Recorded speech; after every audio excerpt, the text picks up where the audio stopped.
மத்திய அரசாங்கம் கணக்கெடுப்பு வந்து மத்திய அரசாங்கம் பண்ணணும். அது இருவர மாநில அரசு எடுத்தது செல்லாதுன்னு சொல்லிட்டாங்க. புரியுதுங்களா? நடைமுறைப்படுத்தல, எங்கேயும் படுத்த அததான் சொன்னாங்க. அதை தெளிவா சொன்னாங்க. ஆனா பண்றேன்னு சொல்லியிருக்காரு. ஆமா, இங்க பார்த்த இந்த காணொளியானது நேற்றைய தினம் சமூக ஊடகங்கள்ல மிகப்பெரிய அளவுல பேசும் பொருளா மாறி இருக்குது. நம்முடைய பசங்க நமக்கு இந்த காணொலி அனுப்பி இது குறித்து பேசுங்க அப்படின்னு சொல்லியிருந்தாங்க. நாம் அந்த காணொலியை பார்த்தோம்.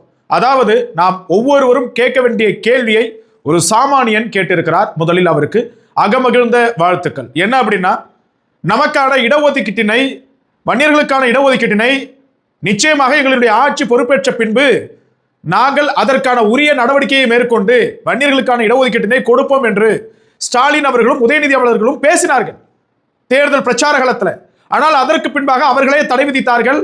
அவர்களே ஆணையம் அமைக்கிறோம் என்று நம்மை ஒரு பூச்சாண்டி வேலை காட்டிட்டு இருந்தாங்க. அதுக்கப்புறம் மத்திய அரசு மேல பழிய தூக்கி போட்டுட்டாங்க. இந்த தருணத்தில், தேர்தல் தருணத்தில் ஒவ்வொருவரும் கேள்வி எழுப்ப வேண்டும் என்கிற தார்மீக உரிமையோடு காஞ்சிபுரம் பகுதியில் நம்முடைய உறவுக்காரர் ஒருவர், நம்முடைய பாட்டாளி ஒருவர் கேள்வி எழுப்பியிருக்கிறார். ஒரு வேட்பாளர் வந்திருக்கிறார், திமுகவினுடைய வேட்பாளர்.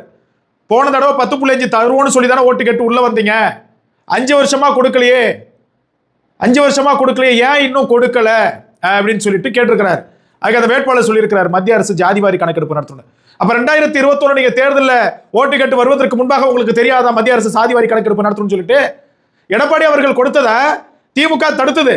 ஆனா திமுக கொடுப்போம்னு சொன்னீங்களே, உச்சநீதிமன்றமே சொல்லிச்சே உரிய தரவுகளோட நீங்க கொடுக்கலாம்னு சொல்லிட்டு. ஆனா ஏன் கொடுக்கலன்னு கேட்ட கேள்விக்கு அவர்களால் பதில் சொல்ல முடியல. விழி பிதுங்கி போய் சென்றிருக்கிறார் அந்த வேட்பாளர்.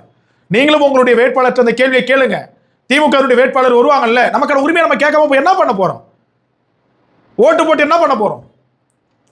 இன்னமும் நம்ம கஷ்டப்பட்டு தான் இருக்கணுமா? அப்ப நீங்க கையில வச்சிருக்கிற ஆயுதம் வாக்குன்னு இருக்குது இல்ல, அதை கேட்டு வராங்களா வேட்பாளர்கள்? ஒவ்வொரு பகுதியிலுமே கேளுங்க. நாம ஒன்றும் தவறா கேட்க வேணாம். நம்ம ஒன்றும் அகிம்சை வழியில தேவையில்லாத அப்படி இப்படிலாம் போக வேணாம். நம்ம அமைதியா கேட்போம், பொறுமையா கேட்போம்.